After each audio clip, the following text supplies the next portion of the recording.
Well, hello. Today we are going to be talking about literal equations. Now, while that may literally be very scary to you, please don't be scared. Literal equations are not that bad. You've seen them all the time. Most of the time, you just think of them as formulas. See, a literal equation is a formula and it relates two or more variables together.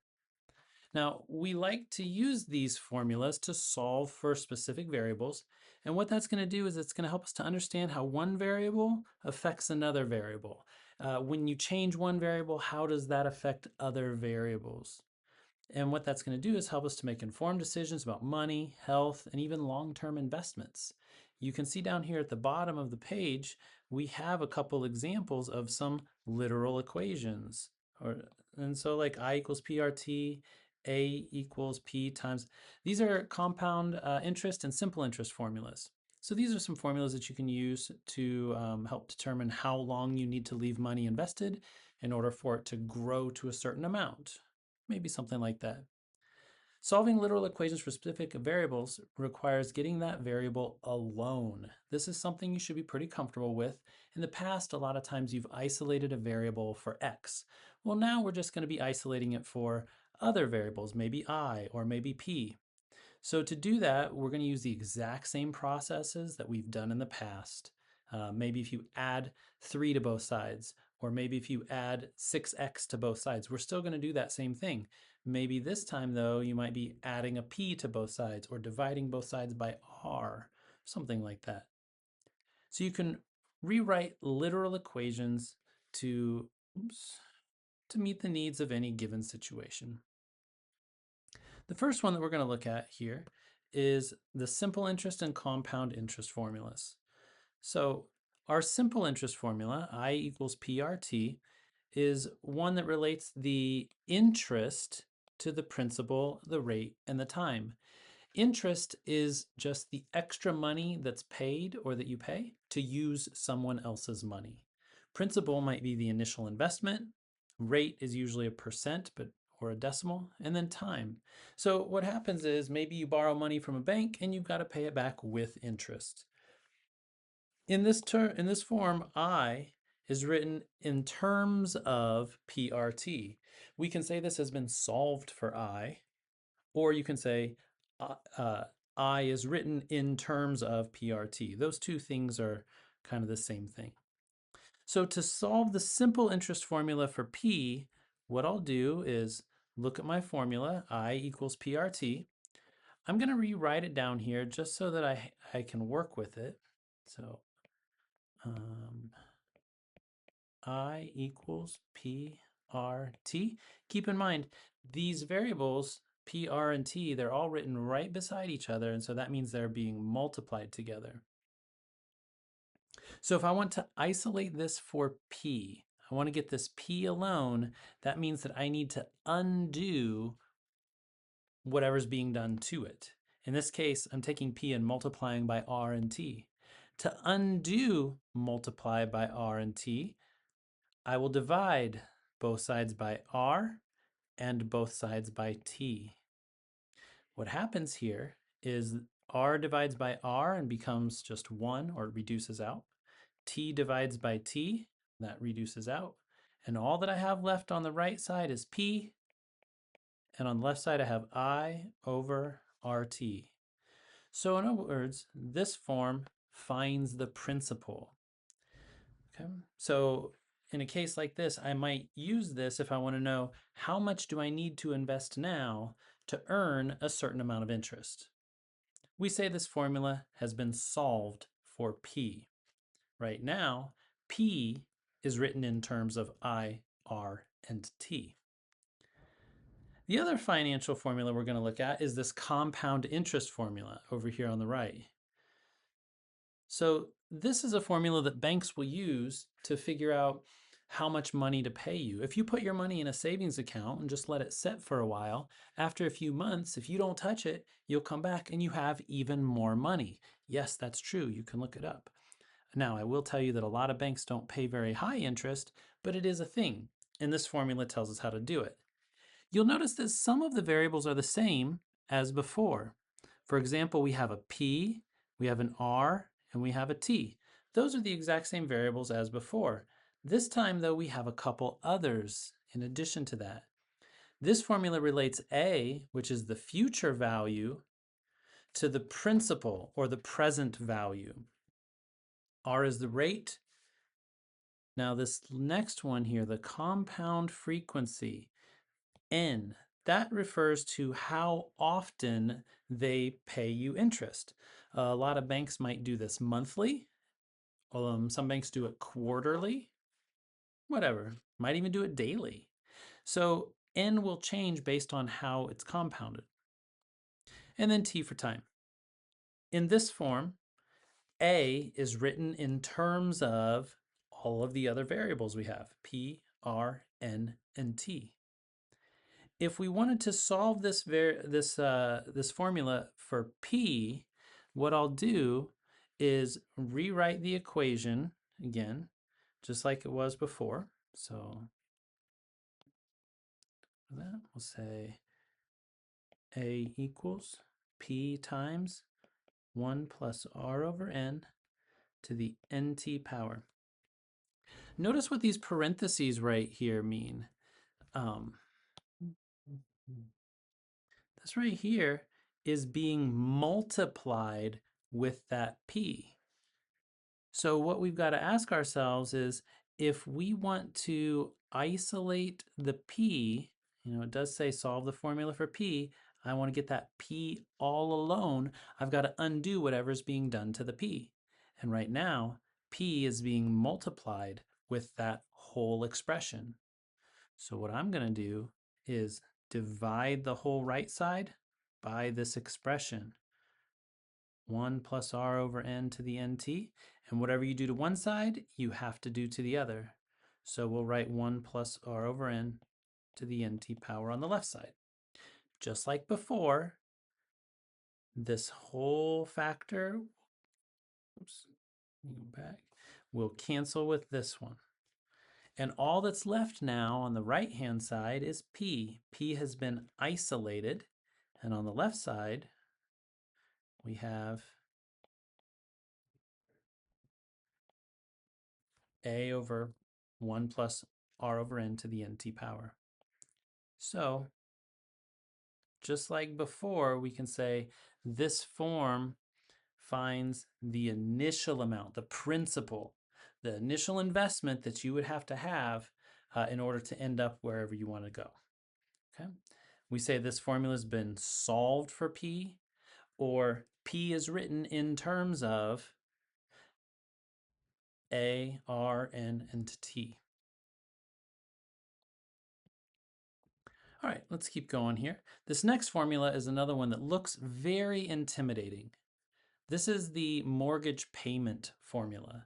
Now, we're fortunate enough that if you want to know how much a house costs or what the mortgage payment will be, you could go to Google and figure that out using what's called an amortization calculator, or you can get some help figuring that out. But as you look at this formula, you'll notice a lot of these look familiar.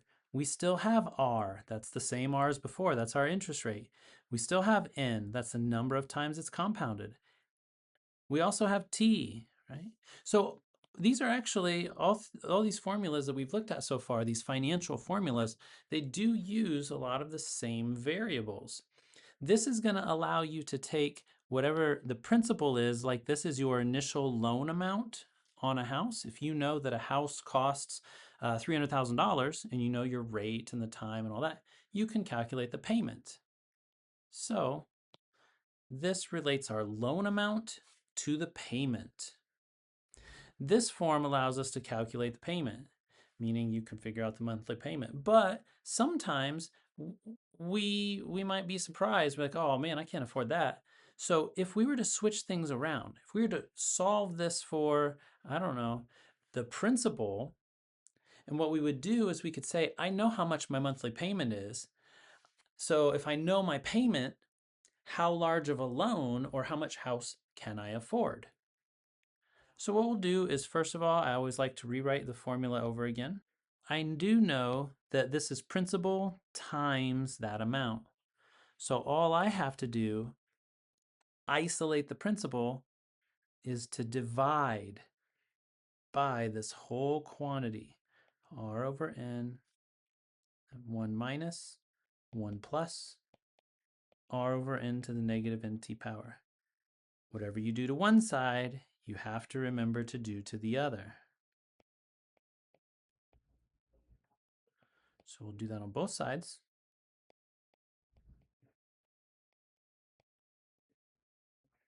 And then on the right side, because these are exactly the same, they will reduce down to 1. And that gets us the principal. We now have the principal isolated. So we can say if we know how much of a payment we can afford, maybe we can afford a $1,200 a month payment, then that means that we could put $1,200 in for the payment, and then we put in whatever interest rate we have, and then however time, maybe it's a 30-year loan. That would allow us to calculate how large of a loan we could take out, and also how large of a house we can afford. In the metric system, temperature is increased, or is measured in degrees Celsius, whereas in the US system, temperature is measured in degrees Fahrenheit. So basically, everywhere else in the world uses Celsius, and in the United States, we use Fahrenheit. So if you travel someplace and you listen to the news and they say, oh, today it's going to be a balmy 41 degrees. If you're from the United States, you might be like 41, that's freezing. But if you're in other countries, you might say, oh, that's a nice warm day. So if you travel, you do want to be relatively comfortable converting back and forth. And yeah, I know Google will do this for you, but let's go ahead and see what they're doing on the back end. So this says to solve this equation for Celsius. That means I want to isolate this C right here. I'm going to start out by rewriting the original equation.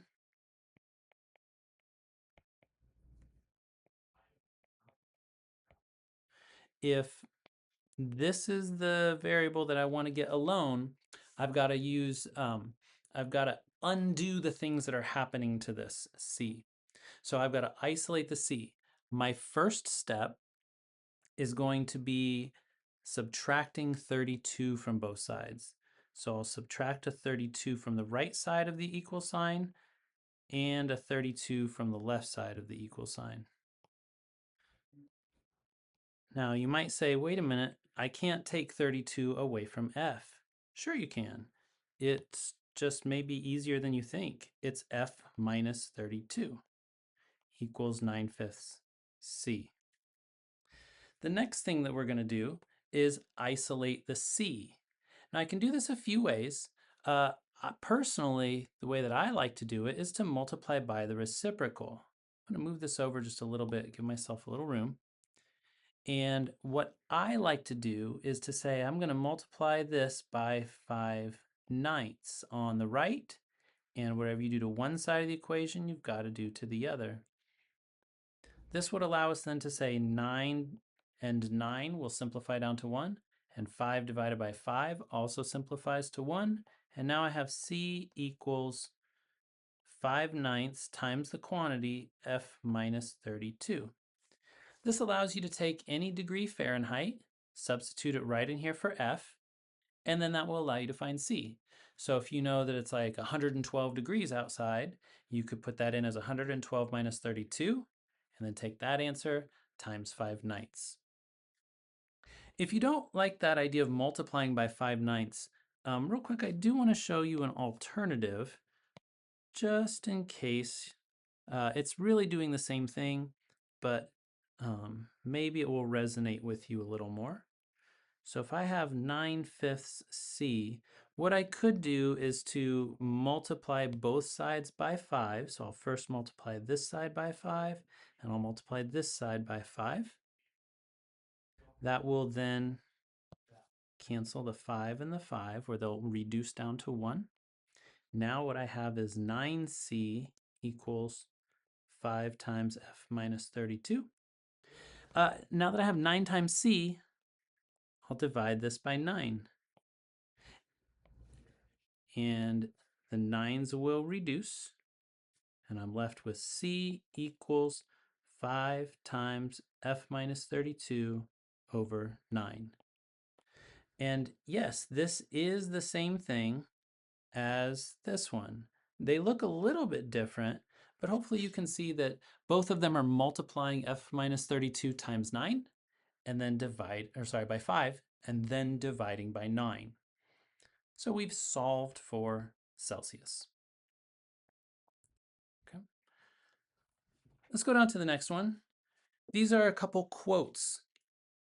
The total cost for some home installation project, the total cost here is going to be the materials plus the labor rate and then times the number of hours. Those are our three variables there. And then of course that all does add up to be the total cost, which would essentially be the fourth variable. So they tell us a homeowner gets 2 quotes for installing new windows. Company A quotes a total of $2,400, and that includes $1,500 in materials. They estimate the job will take 12 hours. Company B quotes a total of $2,650, includes $1,300 in materials, and they estimate that it will take about 10 hours. How much is each company charging per hour of labor?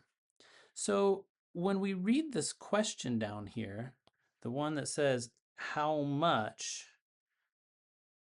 per hour of labor, right? That's our cost. What we're, I'm sorry, not our cost, it's the cost of the labor or the labor rate. So what we want to find, we want to isolate or solve for the labor rate. That's the thing we want to get alone, right? That's what we're looking for, the labor rate. So let's go ahead and we'll take this and I'm going to assign some variables just to kind of make this maybe a little easier on ourselves so we don't have to write so many words. How about this? We'll use C for cost. We'll use M for materials. We'll use R for rate.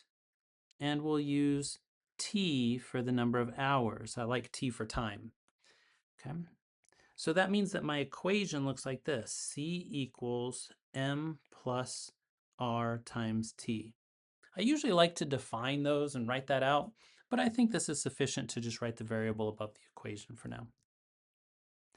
If we're trying to solve for that rate, that's this one here, I've got to undo the things that are being done to it. So my first step is going to be subtracting an M from both sides of the equation sign, so that I have C minus M equals R times T. Okay. Notice M minus M is 0, so that just goes away. We don't need to write it. The next part of this then, in order to isolate the R, I'm going to divide this side by T, and I'll divide this side by T. I now have an equation that says R equals C minus M over T. Okay. There's my equation that's now been solved for the rate. That's how much they're charging per hour. What I can do now is come over here and we'll say company A and we'll start plugging in the variables. I don't know why I changed from small to capital. Just ignore that. Company A, we're going to plug each of these numbers in to our equation, right? We have, let's see, we have total cost of 2,400. That's 1,500 in materials, and we have 12 hours. So we have a total cost, that's going to be our C, 1,500 in materials, that's our M, and 12 hours, that's our T.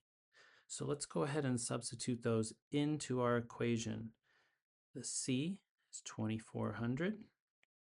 The M is 1,500. And then the T, the time, that's 12. That's going to be our rate.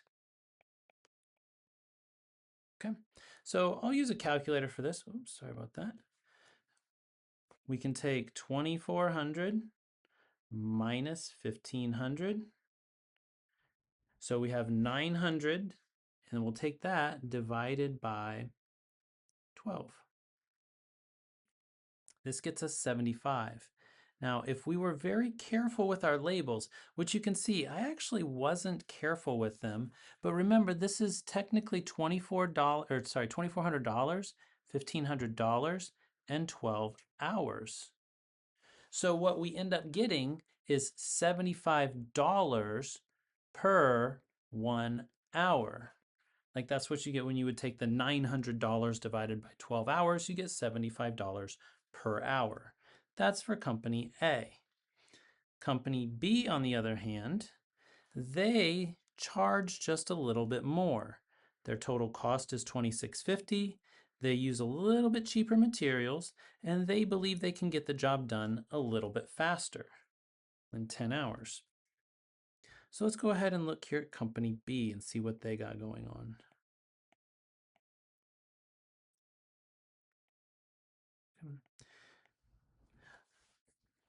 Our C, our cost is $26.50.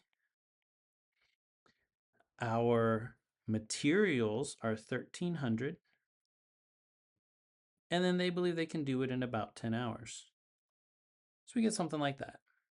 If we were to go through, and we can even do some of this without a calculator if you want.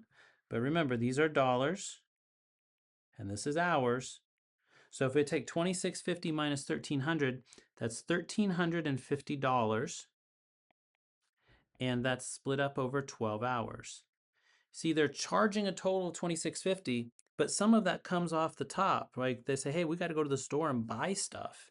We got to buy $1,300 worth of materials. So then that means that there's $1,350 left over to split between 12 hours of labor. And if you divide that out, we should get $135 per hour.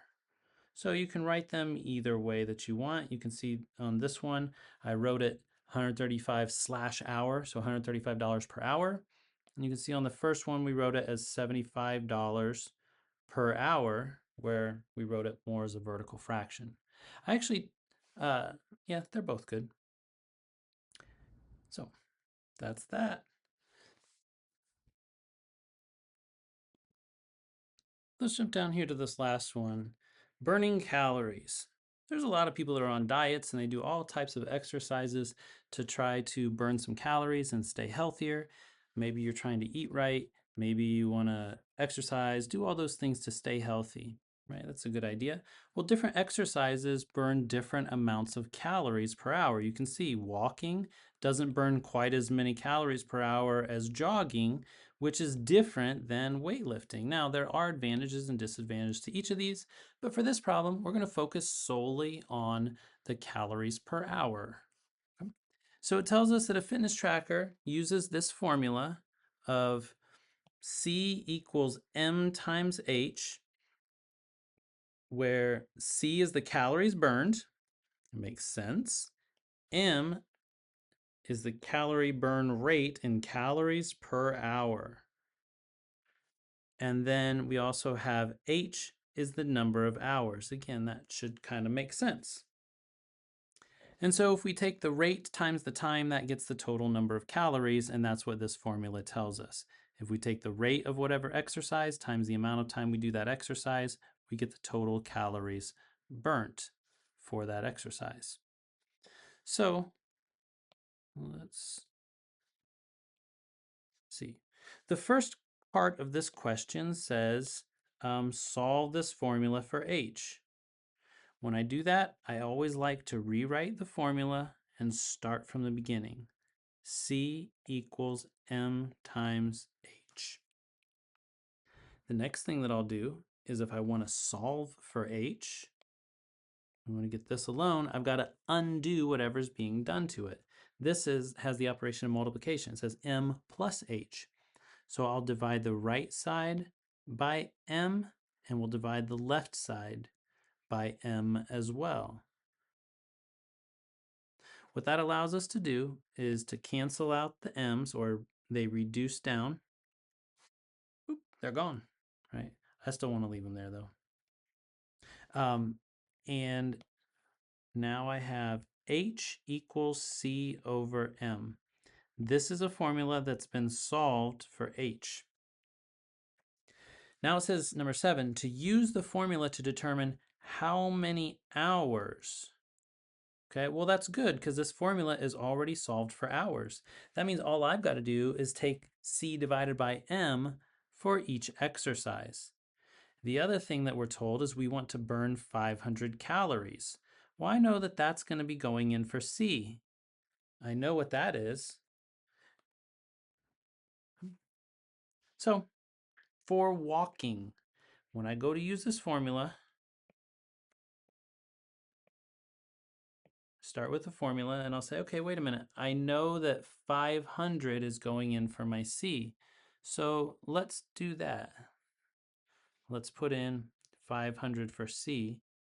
I also know I've got to be solving for the time because it says how many hours. So that means I must already know what my M is. Well, remember that we talked earlier up here that M is the calorie burn rate in calories per hour. And for walking, that's going to be 280 calories per hour. So I can put in 280 for that. So what we have here is just 500 divided by 280. I get 1.785. I'll round that to 1.79. So now I can say H equals 1.79. But 1.79 what? Hopefully you can kind of go through and be like, well, I know we're talking about time, and specifically it said how many hours, so my answer must be 1.79 hours. That's the answer to this problem. Okay. In case you're wondering, and I'm just going to go through this rather quickly, but I do want to show it with my labels on here so you can kind of see how the labels will work. If I were to do the same thing, I can say, instead of writing this as 500 calories, instead of writing it as divided by 280 calories per hour, which I know that's kind of how we do things. Instead, I could write it like this and say 500 calories divided by 280 calories per hour. And hopefully you remember from some math class in the past that when we divide fractions, we're going to multiply by the reciprocal. So this will be 500 calories times 1 hour over 280 calories. A few people might have learned this as keep, change, flip. Whenever you're dividing by a fraction, you multiply by the reciprocal, or you keep the first fraction, you change the sign to multiply, and you flip the second fraction. What this does for us is it does allow us to cancel my labels of calories and calories. And the only label that I have left is hours. So that now when you multiply straight across this fraction, I get 500 times 1 hours divided by 1 times 280. And you can see the only label that's left is hours. That's where I get my 1.79. So while that's a little bit extra, I did want to point out that keeping track of your labels can be very helpful. Also, just making sure that you're answering the question and that all of your labels do make sense. This says how many hours. We solved for H. That's a number of hours, 1.79. When we're jogging, this is going to go much quicker now because it's been solved. Our formula has been solved for H already. Now let's use. So I'll put my 500 in because we still want to do 500 calories, but this time I know jogging takes 600 calories per hour. So this is just 500 calories divided by 600 calories per hour. And I get 0.83333, etc. So I can say H is equal to about 0.83 hours. Okay. Probably should use the approximately equal. And then our last one for weightlifting, it's going to be the same form. We want to go 500. We'll put that in for C. And this time, our M for weightlifting is 350 calories per hour. So we'll put our 350 here. And we'll grab our calculator one last time and do 500 divided by 350. We get 1.428. So I'll round that up to 1.43. So 1.43 hours. Again, that's an approximately, so I'll change that. Now, this should, again, kind of make sense because when we look at our jogging, I always like to ask, does this answer make sense? I can see that jogging burns the most calories per hour, and jogging requires the least number of hours, right? Weightlifting, on the other hand, is kind of in the middle, 350 calories per hour, and 1.43 hours is right between the other two. Of course, walking, as we would expect, walking burns the least calories, and it also takes the longest for us to burn all those calories. So I was just kind of double checking my work just to make sure that it makes sense. I hope that helps with some literal equations. There are a lot of others you can do. I'm going to spend a minute here doing maybe like one extra bonus one, just because I know that you see these a lot where you might have something like 3x equals I don't know, 7y plus 4. This one's been hasn't been solved for either. But if I wanted to solve for y, then what I would do is I need to isolate the y. This is what I want to get by itself. So my first step is going to be to subtract 4 from both sides. And now I have 3x minus 4 equals 7y. And then we'll divide both sides by 7. Did I really need to do this one? No, because it's the same process as all the other ones. But I wanted to because sometimes people get confused when we change the variables around. And this is one now that's been solved for y. So this would be an answer. I do want to point out that you also might see it written like this. 3/7 x minus 4/7 equals y. These two formulas are actually the same thing. But some students do tend to struggle with that idea of having this whole quantity, 3x minus 4 divided by 7. Well, that 7's dividing each of those terms. So 3x is being divided by 7, and the 4 is being divided by 7. That's why you can write it like this as well. Okay, so that's just a little extra one. Good luck. I hope this helps. Have a great night and keep practicing.